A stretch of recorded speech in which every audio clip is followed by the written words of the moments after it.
Okay, so we are on chess.com, live games. Let's see if we can't find a game to watch.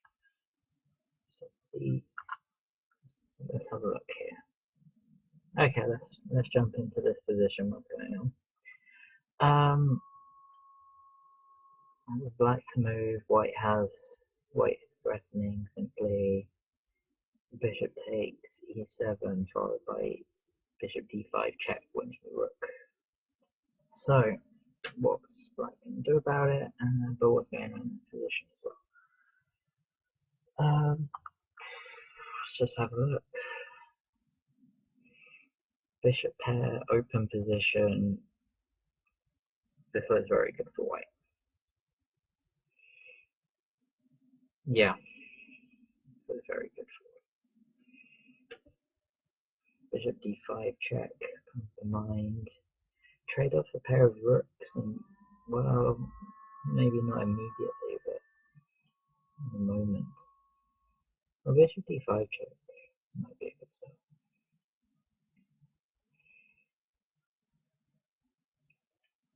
And this knight on a5 is terrible. Oh my god. So notice that this knight can't move anywhere on a5 if it goes to this one. None of these squares it can go to. And the point about it coming to this square is it gets hit with the fork. With this. Okay, so what is black to do? How do we untangle it in this position? It's not easy.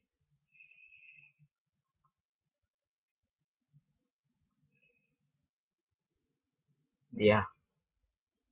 Not easy at all. White has many moves. Many moves to consider here.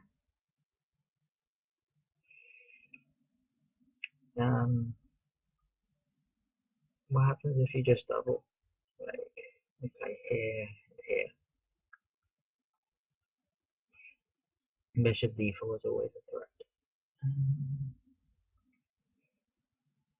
But if we go there immediately, then maybe there's like d6, d4, bishop d4, bishop d4, knight d6. Black maybe would like to put more control on the c4 square, so in front of a backwards pawn. So if there's a knight cemented there on c4, that'd be good. And what else?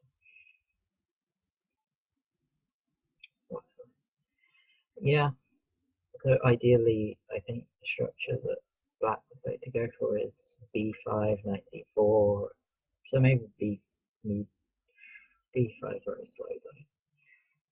If b5 and knight c4, then there's always a4. Still looking wow. Real tough position here for black. Real tough. So anyway, I was thinking if rook e3, 96.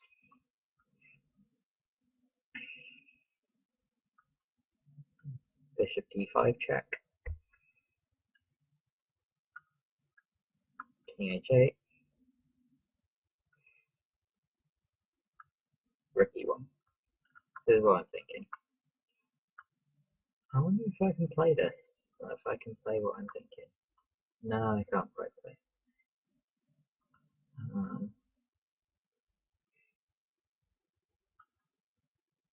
Okay, so these are some ideas. Oh, okay. This vaguely crossed my mind. I was looking at.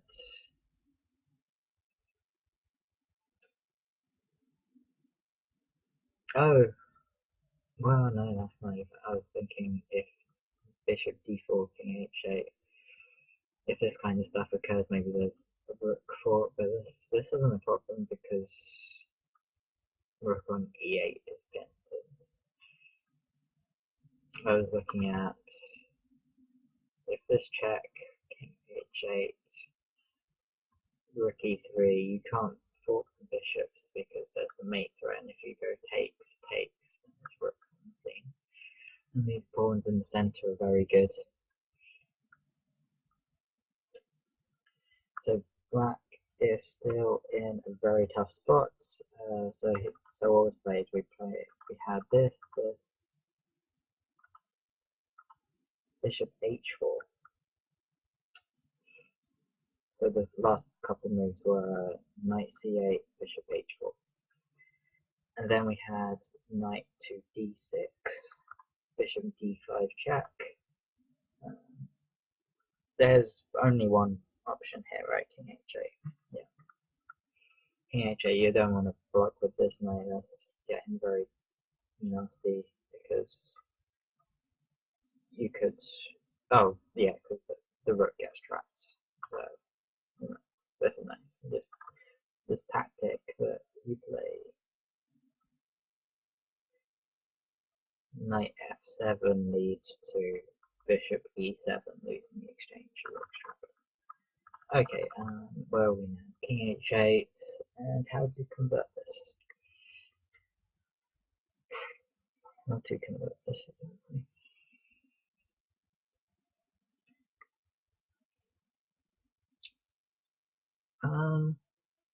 I think there's a number of moves here. So this knight on a5 is still terrible. You want to keep the light square bishop around before getting exchanges with that piece. It's just very good.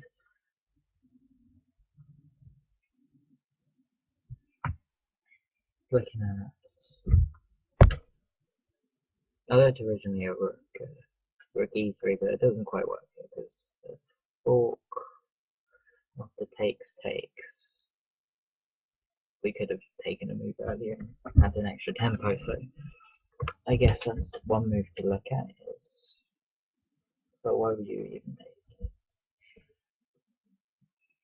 It's not beneficial to take it. So I was thinking rook e5. Rook e5, knight ac4.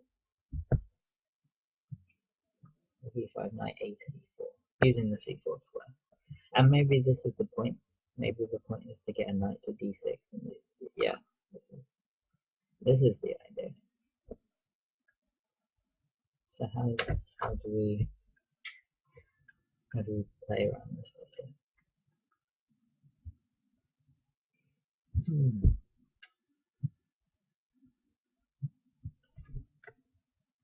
What's this bishop really doing? This knight's good, so this bishop's not as amazing. So what about bishop e7? Hit the rook, hit the knight. The rook can't come and defend the knight, so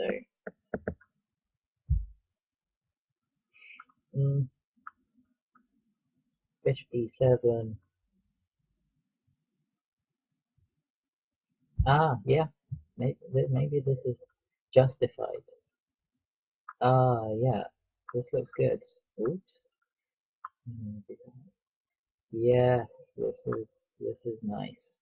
So bishop e7, and if the rook moves, then we can take the knight, and we have a discovered checkmating idea. So after knight takes, yeah. So bishop e7 looks like an instant attack. So this is.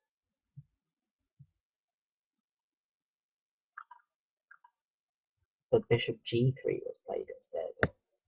Oh, I think this was what I was looking at before.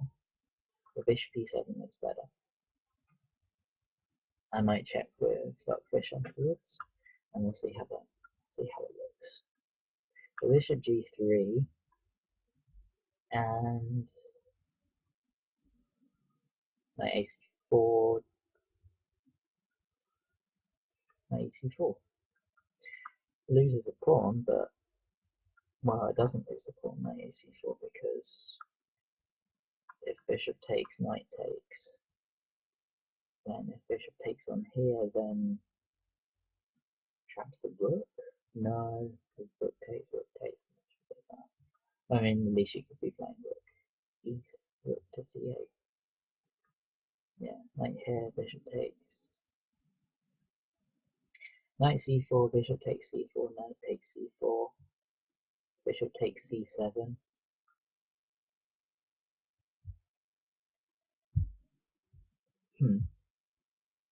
Or this one? Okay, just attacking c4. And if c4 moves, then d4 hangs. Okay.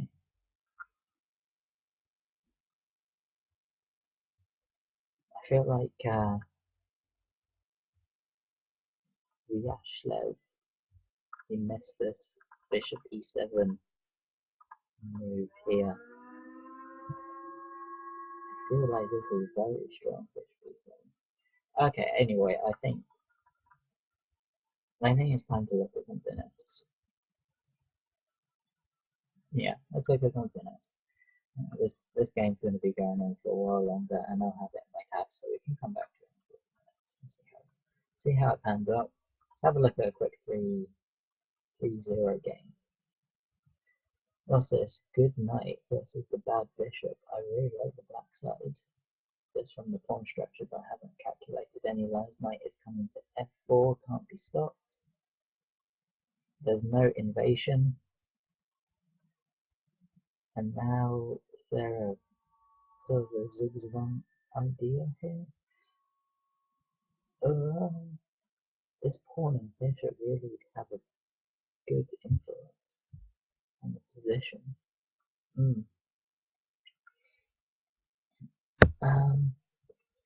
But apart from f4, where is the better place to put it? This is the problem that's trying to get solved right now. If there's a trade, then black's better because of the tempi. It's trying to get into f2.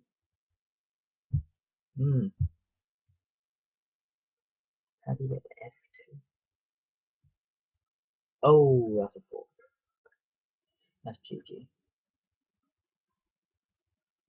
Well, there's no GG until the time runs out. But okay, there we have resignation. But I was looking at let's come back to this one. Just a moment. Suppose we didn't have that blender. Oh, this knight is really good.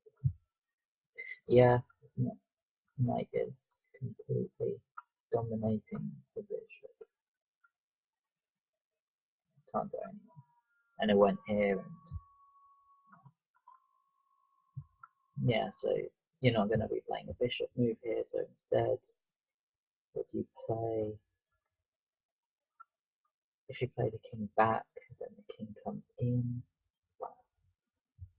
Yeah, this is a good game. Good game. Let's go back to our 60-minute or 30-second increment game with Vyashlev. How are we doing? Haven't had any progress yet, but white still looks like the preferred side.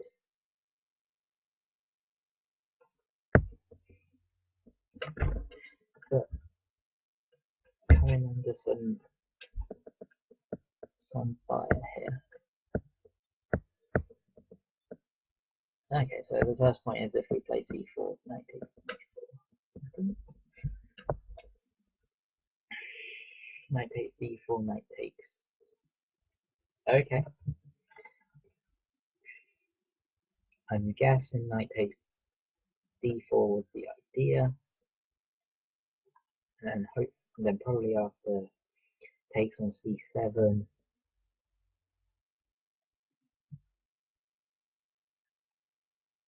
After takes on c7, there's something like rook e7, looking very strong for the white side. Yeah.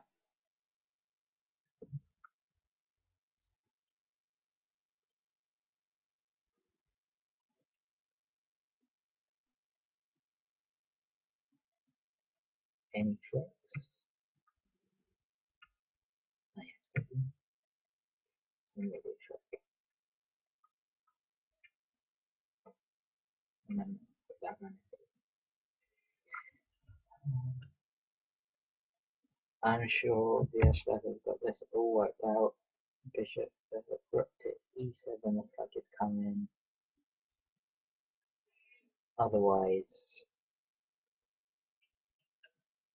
no, this is just an exchange, opens up the position a bit more, favours the bishop pair.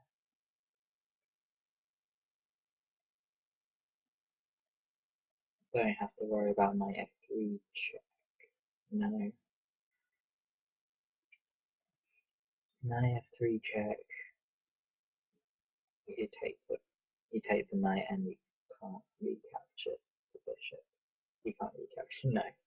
Doesn't even work. Knight f3 check, bishop takes. Bishop takes, if rook takes, it's mating. If you take this rook out, if you take this rook, you still have this mate. Persistent threats. So, similarly, we have persistent positional ideas. This knight on a5 is still bad. This knight on d4 is better than it was before, but this bishop's been improved a lot. It's now on a very useful diet, or it has access to useful squares. It will be able to make use of e5, e5, d6, and right now it threatened bishop d6, trapping the rook. Bishop d6.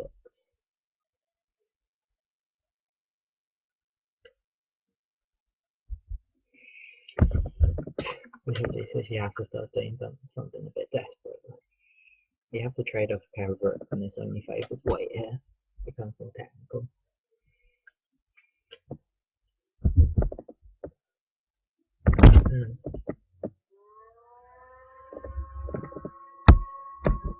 Black still suffers from background issues.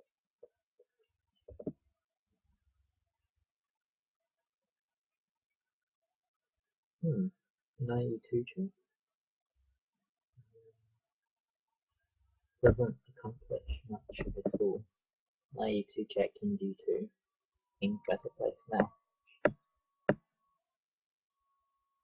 King d2, knight f4, bishop takes f4, gg. Now you really have to look at how you're going to get this other knight working. And as far as I'm aware, so knight a c6. Knight a c6, try and get this knight working. It feels like you just run into bishop d6. And that's a free rook. Well, rook takes, rook somewhere else.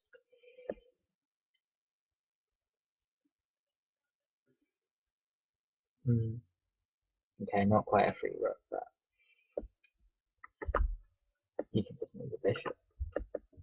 Just move the bishop. And you go rook on, and as white you have a rook on an open file. The other rooks are fighting at a rook. Looks fine.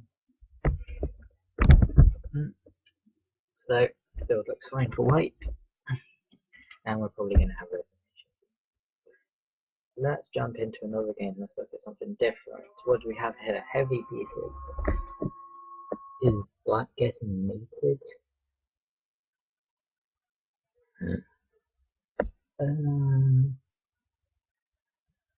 Maybe not. It's hard to say. But the point here is that knight and rook might be hard to coordinate. Might be very hard to coordinate here. So king g4, king g5, so runs into knight takes f7. Okay, threatening a mating one. Simple threats. And now the pawn put. Okay, this looks. Yeah, this is convincing. Right here. Yeah, 2 pawns up. Yeah, behind the passed pawn. Now the king's playing.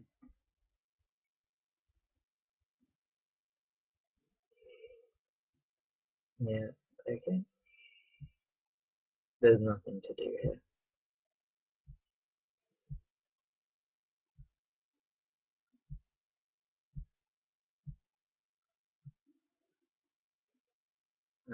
Probably takes on h4. King gets in front of the passed pawn to just support it.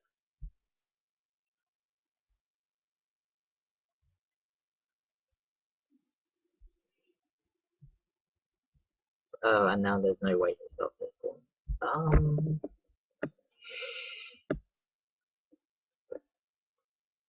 Um, you just need to be careful here that you don't run into any tricks with the pawn on h7, the rook on c3.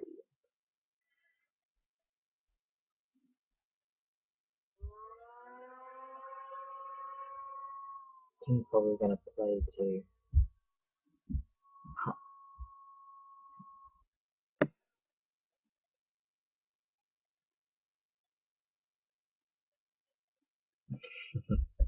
and now this is a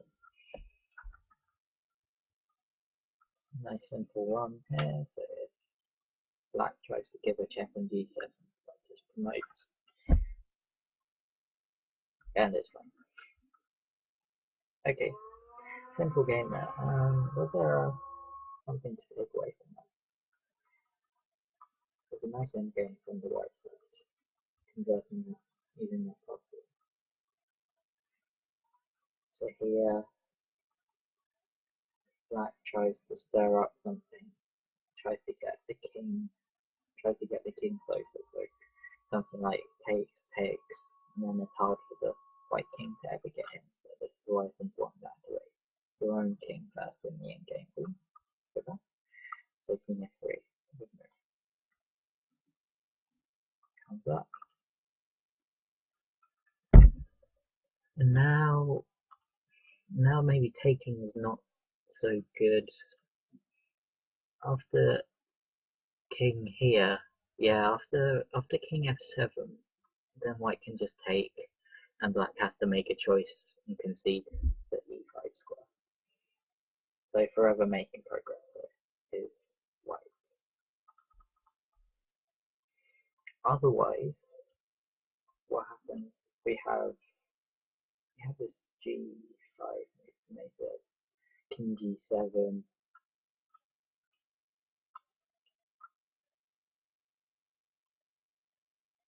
like this, and then after that h5. Huh. How do you deal with that? Oh, yeah, simply once here, then you play rook c4, and you're getting into play rook c6. Okay, so this is a clear off these markers.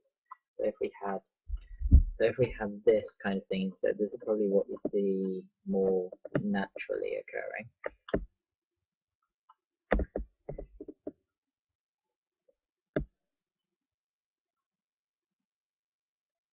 And black has nothing to do here. If this push, then we're taking and luring the king away. If we play this one, which stops the slow idea of g4, g5, but that's not the threat. The main threat here is rook c4, and then here, either trading off rooks into a completely winning king for an endgame, or just allowing ourselves to push the pawn forwards and maybe picking up a6. Okay, so a rook endgame. Not all rook and pawn endgames are drawn, clearly. So, that's what they say. Okay, so what did we have? We had a few moves here. We had yes, I remember c4, knight takes d4, bishop takes c7, knight takes, huh, what is this? This looks suicidal, but is there a point? Let's analyze it. So let's look at Just regaining peace. What's wrong with that? Oh, okay, so now this is looking at fork here. So a couple moves ago, that's probably the thing you look at first. So here, bishop takes c4, knight f3, wins the exchange, and more. Yeah, more. Wins everything. Okay, so this is what we can't do, but we notice that if we get our rook off e1, then there's no threat anymore, so we can go rook takes e8. If rook takes e8, then we can take on c4 and it's fine. Anything in between? This knight's too far away to really influence the square, and takes, check, bishop takes. This is losing too much material. You're losing one of the knights here. So maybe rook takes, maybe there's knight f3 check in the middle, but it doesn't really achieve anything. At the end of the day, black's just losing a knight. Knight for a pawn, and it's not significant. It's worse in this position because you're playing against the bishop pair, and pawns can be rounded up by the bishops just like that. With these two bishops on the board, it's going to be painful to try and defend against these two bishops. Okay, so rook takes e8, rook takes e8, bishop takes on c4, and this is now definitely game over.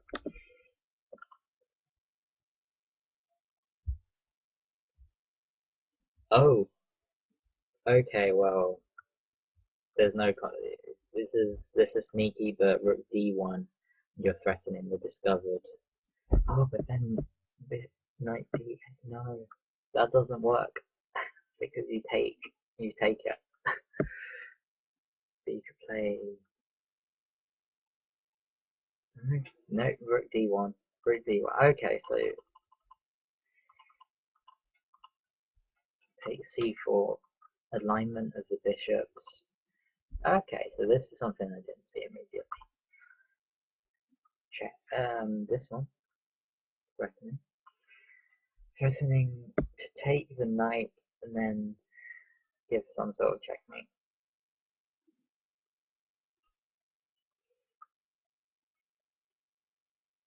This is surely game over. I think Black did some interesting calculations, so they must have been thinking of this position, or at least I think that Black must have seen up to this position when they did knight takes c4, but didn't realize how vulnerable the back rank was going to be. So maybe they looked at knight takes c4 and then eventually noticing that rook to e1 doesn't work, but rook to d1, similar ideas. Getting to one of these back rank squares. You can't play to e1 with the rook, but you can play to d1. So, interesting bit of calculation. It was wrong calculation, but it's interesting nonetheless. So, back in this position, would you have calculated knight takes c4? Noticing that if bishop takes c4, then you have rook to c8.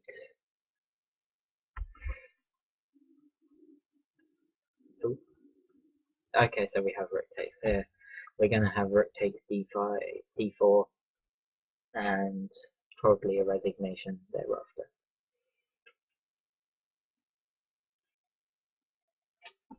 Yeah.